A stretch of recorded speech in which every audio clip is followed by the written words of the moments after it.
Yesterday at a UN hearing, the Vatican publicly confronted the vast sex abuse scandal that has really rocked the Roman Catholic Church, and they said there can be no excuse for child abuse, which is absolutely true. And as I've been just telling you, there is this church, Deeper Life Fellowship Church in Mobile, Alabama this week, putting out a video to rally around a church member, a woman by the name of Alicia Gray, 28 years old, who pled guilty to child sex abuse charges and was convicted for having sex with a 14-year-old teenager. And it was all done in the name of love on the church's part, but it also raises serious questions about how much churches are actually doing for the victims of sex abuse.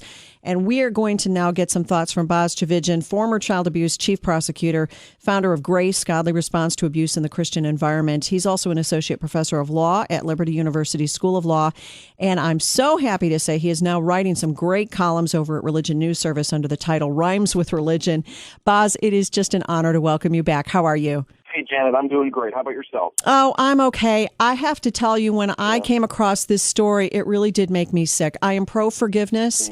I am pro-repentance. I am pro-restoration. But this just strikes me as a horrible move on this church's part. But what is your reaction to it? Yeah, to be honest with you, I wasn't aware of this story until yesterday. And I took some time yesterday and today to really focus on the video that was made.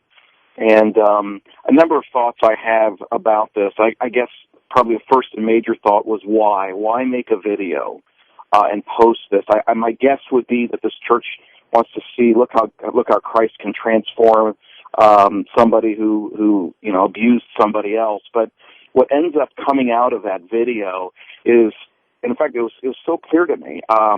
There were 4 or 5 things that came out of that video that I have seen over and over and over again, so common in responses by offenders within the church. And without knowing this individual, I don't know anything about the situation except what I watched on the video. One of the things I would like to share with you today at some point in time is just sort of go through the 4 or 5 sort of common things that I saw in that video that we have seen so often by offenders within churches that cause so much damage. Not only to the church, but most importantly to the victim, and also to other survivors who are sitting in the church who hear all this. Yeah, go for it. I'd love to hear those 4 things if you've got them there. Okay, I do. I have them right in front of me. One was I noticed she emphasized that she was a completely changed person, and throughout that video, she distanced the person from the crime. Yes. In fact, she didn't even call it a crime. Okay, Nope. She distanced the person from, I think, what she called an inappropriate behavior, and so that's already a danger when you distance yourself, the perpetrator, saying, "Well, I'm just a new person now," and because of that, that's all unfortunate, but I can sort of move on now. Very, very dangerous. We see that quite often. The other is that she claims to understand the damage that she caused. There's one quote I wrote down. She says, "I understand the pain and bitterness I've caused." Yeah. Wow, really? You really, as a perpetrator committing a second-degree felony, you're telling us you really understand the pain and bitterness that has been perpetrated upon a 14-year-old little boy. Yeah. It makes her sound very empathetic. It's actually very damaging. In fact, one of the things, this is actually an added thing, one of the things I noticed throughout this whole video is that it's all about her. Yep. It's all about her. Yes. When we see authentic forgiveness in these types of situations, it's actually demonstrated best when the offender actually takes a step back and not takes a step forward. They take a step back to say, "Listen, I will do anything and everything I can to serve this person that I've hurt, and if that means I got to just get out of the way, then absolutely that's what I want to do." Yeah. This video does quite the opposite. She also minimizes the gravity of the offense. So we just talked about that earlier. Inappropriate, she calls it selfish. Never once does she refer to it as a crime, a felony. Yeah. When offenders oftentimes in churches will minimize the gravity of the offense. They'll talk about it just being sort of sinful or selfish. That's what she did. I mean, think about if you were the family. Think about if you were this 14-year-old boy. Think about if you were his parents, to hear the person who perpetrated this horrific abuse upon your child to refer to it as simply inappropriate or selfish behavior. That is not gospel to me. Nope. Sadly. Nope. And then, if you watch the whole thing, one theme seems to come out quite a bit. That sort of goes along with the fact that she talks, it's all about herself. And that is, she almost comes across sounding like a victim. Yeah. She talks about all these things in my life that sort of drove me to this, and I've just been, over and over again, I'm like, wow, who's the real victim here? Because you have barely mentioned him.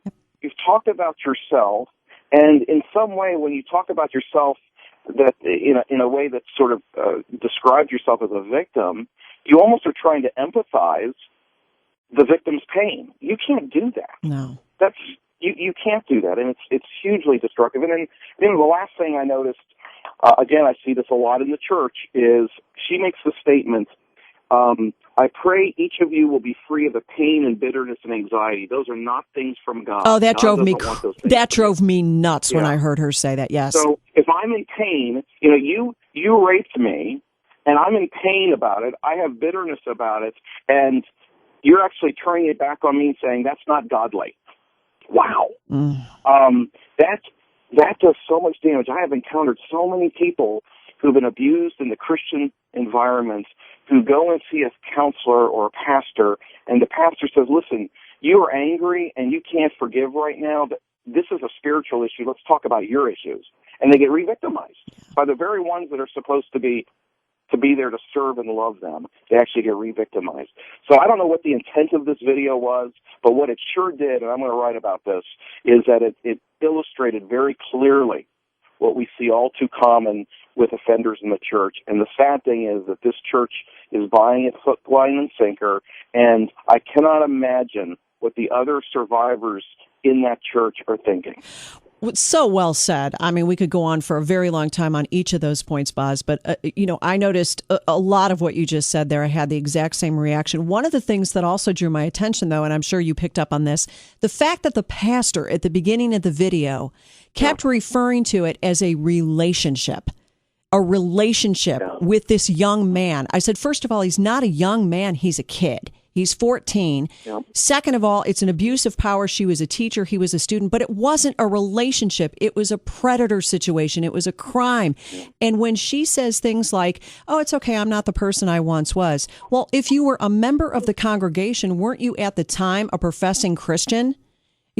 Shouldn't there be some acknowledgement of that? He made it sound like she had just come to know the Lord. And I was looking, as you were, for more of a reflection of shame. She even made some comment along the lines of, I don't feel shame anymore. Are you kidding me?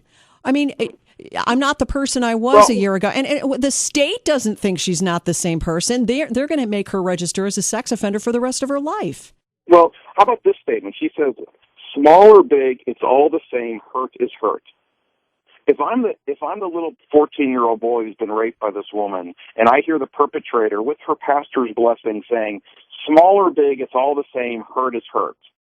Wow, what you've just done is completely minimized your offense, and you've wrapped it in a cloak of spirituality, and now it's all okay, and now it actually becomes your testimony. I mean, God forbid this person gets invited now to come speak at churches, and people are praising God for this incredible testimony, while this victim is barely mentioned. I wish the pastor would have mentioned the church's desire to reach out and serve that family in some capacity. Of course, that family, I can't imagine, would be receptive to that right now. Yeah. So there's just a lot of it just paints such a perfect, tragic picture of what is wrong within the church when we are dealing with this offense. I mean, ask yourself, Janet, your listeners ask themselves, if this woman had not raped the 14-year-old but had murdered him, what would be the response? Would people be, how would we respond to that? I think there'd be more of an uproar from folks in the church about how dare she say all those things. My goodness, she killed their son. Well, you know what? She did kill the innocence of a 14-year-old. Yeah.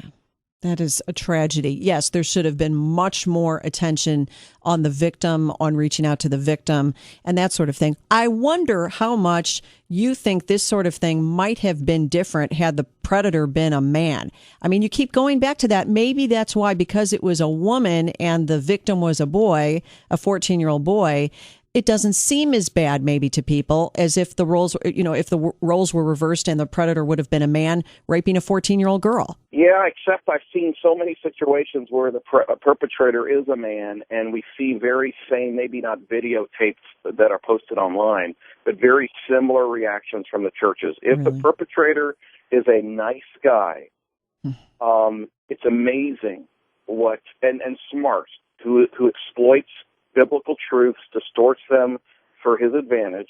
It's amazing how the church responds. And I have a friend of mine that says niceness is not a character trait, and we need to begin to understand that. And listen, I don't judge this woman's faith. That's God's job. All I'm saying is, when I looked at this video, not knowing her and not knowing the situation, I was extremely bothered, because it just painted a picture of what we see so often. And what we deal with at Grace are the 14-year-olds who are now 24 or 34-year-old. They've turned, 20 years later, and we see the incredible damage, not only by the perpetrator has done on that person's life. So often, Janet, I have victims who tell me the abuse was bad enough, but what has stuck with me and has devastated my life even more was the response of the church. And that's what I'm seeing in this situation. It just breaks my heart again and again and again. And you've talked so much about churches, especially evangelical churches, needing to be better on this issue. What would you have recommended the church's response be? Just deal with this woman, but do it without a camera on her? What would your advice have been? Well, number one, don't make a video. This is a person that probably, maybe she's getting this, this is a person that needs long-term, very intensive therapy. You don't just, a sexual offender doesn't change overnight just because they've got Jesus. And that means this person needs, the effort and time needs to be spent, in helping this person get the therapy they need, keeping them away from children, and first and foremost, reaching out to that victim, whether he belongs to their church or not, and saying, listen, we want to serve you. We want to pay for any counseling. We want to do whatever we can to demonstrate love to you that was so distortedly shown to you by this offender. So, let's do that as a church together.